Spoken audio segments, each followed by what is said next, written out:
یا آ کی آواز سے پڑھتے ہیں تو ہمیں محسوس ہوتا ہے کہ ہمارے حلق کے بالکل اندر والے حصے سے آواز آتی ہے، یا یوں کہہ لیں کہ وہ حلق کا سب سے آخری حصہ ہوتا ہے۔ یہاں تک آپ کو بات کلیئر ہو گئی؟ کیونکہ آگے انشاءاللہ ہم ایگزامپلز کے ساتھ سمجھنے جا رہے ہیں۔ یہاں پہ میں نے کچھ ورڈز لکھے ہیں، تو الف زبر کے ساتھ آ گیا ہے، تو اس کو ہجے کرتے وقت حمزہ زبر آ پڑھا جائے گا، ٹھیک ہے؟ یہ اب حمزہ زبر آ، کاف زبر کا، لام زبر لا، آکالا اس نے کھایا، اس کا معنی ہے، ٹھیک ہے؟ تو یہ بھی حمزہ کے آواز کے ساتھ پڑھا جائے گا۔ اسی طرح یہاں پہ ایمانا ورڈ ہے، یہاں پہ حمزہ زیر کے ساتھ آیا ہے، اس کو بھی ہم حمزہ پڑھیں گے۔ امتا یہاں پہ پیش کے ساتھ آ گیا ہے، تو یہاں پہ بھی ہم نے اس کو حمزہ ہی پڑھنا ہے۔ بے شک آواز وہ آ ای او کی ہوگی، لیکن ہجے کرتے وقت یا اسپیلنگ کرتے وقت یا ورڈ بائی ورڈ پڑھتے وقت ہم نے اس کو حمزہ ہی پڑھنا ہے۔ لیکن اب کچھ چیزیں اور آپ کو میں بتاتی چلوں، کہیں پہ تو الف سٹارٹ میں آ جاتا ہے، یعنی حمزہ سٹارٹ میں آ جاتا ہے، زبر زیر اور پیش کے ساتھ آ رہا ہوتا ہے، اس کو ہم سٹارٹ میں پڑھتے ہیں، جیسے ورڈ آنا، ٹھیک ہے؟ اب اس میں اگر سٹارٹ میں الف آ گیا ہے تو اس کی اپنی ساؤنڈ آ رہی ہے، آ کی ساؤنڈ آ رہی ہے، لہٰذا اس کو ہم آنا پڑھیں گے، ٹھیک ہے؟ لیکن اسی ورڈ کے اندر یہاں پہ الف ایز اے مد آ رہا ہے، کیونکہ مد کا یہ رول ہے، الف سے پہلے اگر زبر آتا ہے تو وہاں پہ الف مدہ ہو رہا ہوتا ہے، تو یہاں پہ مد کے رول کے طور پہ الف آیا ہے، ٹھیک ہے؟ اس کو ہم الف ہی کہیں گے ہجے کرتے وقت۔ کیسے؟ شروع والے کے اوپر زبر ہے اور وہ سٹارٹ میں آیا ہے، اس کو ہم پڑھیں گے حمزہ زبر آ، اور آگے والا جو ہے نون الف زبر نا، کیونکہ یہ سپورٹیو کردار کے طور پہ آیا ہے، ٹھیک ہے؟ یہاں پہ مد کو ظاہر کرنے کے لیے آیا ہے الف، تو یہاں پہ اس کے اوپر کوئی زبر زیر پیش نہیں ہے، یہ اپنے سے پہلے والے زبر کے ساتھ پڑھا جا رہا ہے، لہٰذا اس کو نون الف زبر نا پڑھیں گے، آنا۔ اب حمزہ کی جو اقسام ہے نا، حمزہ القطع اور حمزہ الوصل، ان کے بارے میں آپ کو بتاتی ہوں، آپ نے غور سے سننا ہے تاکہ قرآن پاک کی تلاوت کے دوران جب یہ حمزہ آئیں گے تو آپ کو ان کی بھرپور طریقے سے پہچان ہو سکے۔ اب یہاں پہ سب سے پہلے آپ کو سمجھاتی چلوں کہ یہ حمزہ القطع کی مثالیں ہیں، کون کون سی؟ انعمت، سأل اور یقرأ۔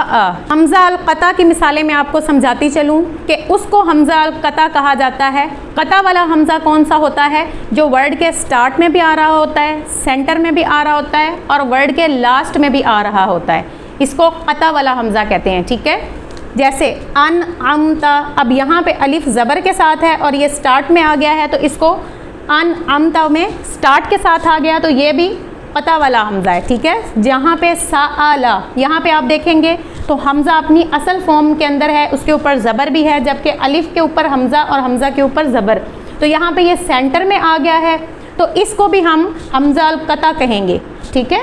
اس ورڈ کے اندر یقرأ کے اندر حمزہ لاسٹ میں آیا ہے، تو یہ جو سٹارٹ، سینٹر اور لاسٹ میں آتا ہے اس کو قطع والا حمزہ کہا جاتا ہے۔ یہاں تک بات کلیئر ہو گئی؟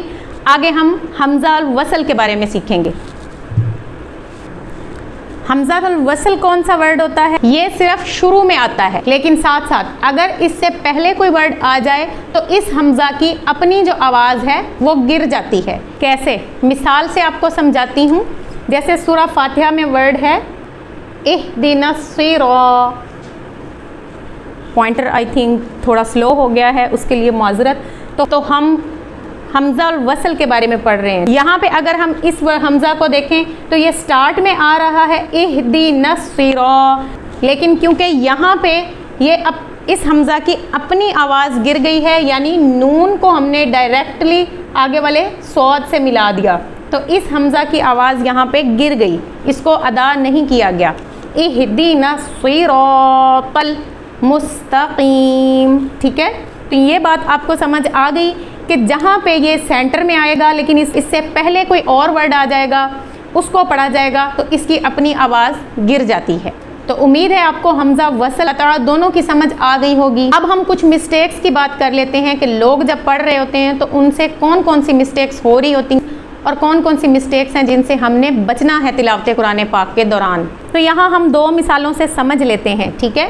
دیکھیں، اگر ہم قرآن پاک کی تلاوت کر رہے ہوتے ہیں تو سم ٹائم یشا یہ والا ورڈ آ جاتا ہے، آگے حمزہ جو ہوتا ہے وہ ساکن ہوتا ہے، یا پھر حمزہ اگر زبر زیر کے ساتھ بھی آ جائے، اور وقف کی صورت میں کیونکہ ہم نے حمزہ کو ساکن پڑھنا ہوتا ہے، یا جو بھی لاسٹ ورڈ آ جاتا ہے زبر زیر پیش کے ساتھ اس کو ہم نے ساکن پڑھنا ہوتا ہے، تو اس صورت میں بھی لوگ اس کو یشا ہی پڑھ رہے ہوتے ہیں، جبکہ ہم نے کیا سیکھا سٹارٹ میں کہ حمزہ جب ساکن آئے گا تو اس کو ہم نے جھٹکا لگا کے پڑھنا ہے۔ اب لوگ کیا غلطی کرتے ہیں، اس کو یشا پڑھ کے آگے چلے جاتے ہیں، ایسا نہیں کرنا، اس کو مکمل اس کے قواعد کے مطابق پڑھا جائے گا۔ کیسے؟ اس کو ہم کیسے پڑھیں گے؟ وقف کی صورت میں جھٹکا لگا کے یشا یشا جھٹکا لگا کے پڑھیں گے، ٹھیک ہے۔ اسی طرح آکالا، اگر یہاں پہ حمزہ کو ہم پڑھیں گے سٹارٹ میں تو لوگ کیا کرتے ہیں، حمزہ کو مد کی طرح لمبا کر کے پڑھ دیتے ہیں، آکالا، یہ بھی ادائیگی غلط ہے، ٹھیک ہے۔ آکالا نہیں ہے، حمزہ مد نہیں ہے،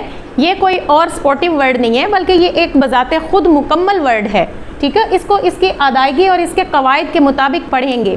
کیسے پڑھیں گے؟ آکالا، سوائے اس کے کہ حمزہ ساکن ہو، اس کو جھٹکا نہیں لگانا، معروف طریقے سے پڑھنا ہے، ٹھیک ہے۔ امید ہے کہ آپ لوگوں کو سمجھ میں آ گیا ہوگا آج کا یہ ٹاپک۔ میں نے کوشش کی ہے کہ آسان الفاظ میں آپ لوگوں کو میں یہ بتا سکوں یا سکھا سکوں۔ آج ہم نے سیکھا حمزہ کیا ہے، حمزہ اور الف کا فرق کیا ہے، اس کا مخرج کیا ہے، اس کو پڑھنے میں لوگ کیا کیا غلطیاں کرتے ہیں، اسی طرح وصل اور قطع کی ہم نے فرق کو جانا۔ تو امید ہے کہ آپ لوگ اچھے سے سمجھ گئے ہوں گے۔ پھر بھی آپ کو کہیں پہ کوئی کنفیوژن ہے، سمجھ میں نہیں آتی بات، تو آپ کمنٹ سیکشن میں مجھ سے پوچھ سکتے ہیں، انشاءاللہ میں آپ کو گائیڈ کرنے کی مکمل کوشش کروں گی۔ اور اگر آپ آن لائن قرآن کلاسز کے لیے کوئی ویلڈ پلیٹ فارم ڈھونڈ رہے ہیں تو الحمدللہ ہمارے پلیٹ فارم سے آسان انداز میں تجوید اور مکمل اسلامک ٹیچنگز دی جاتی ہیں۔ اور ہاں، ایک ریکویسٹ ہے کہ اس ویڈیو کو صرف اپنے تک محدود نہیں رکھنا، بلکہ دوسرے لوگوں تک بھی پہنچائیں تاکہ وہ بھی اس سے استفادہ حاصل کر سکیں اور آپ بھی ثواب کے حقدار ہو سکیں۔ ملتے ہیں ایک نئی ویڈیو کے اندر ایک نئے ٹاپک کے ساتھ، تب تک کے لیے اللہ حافظ۔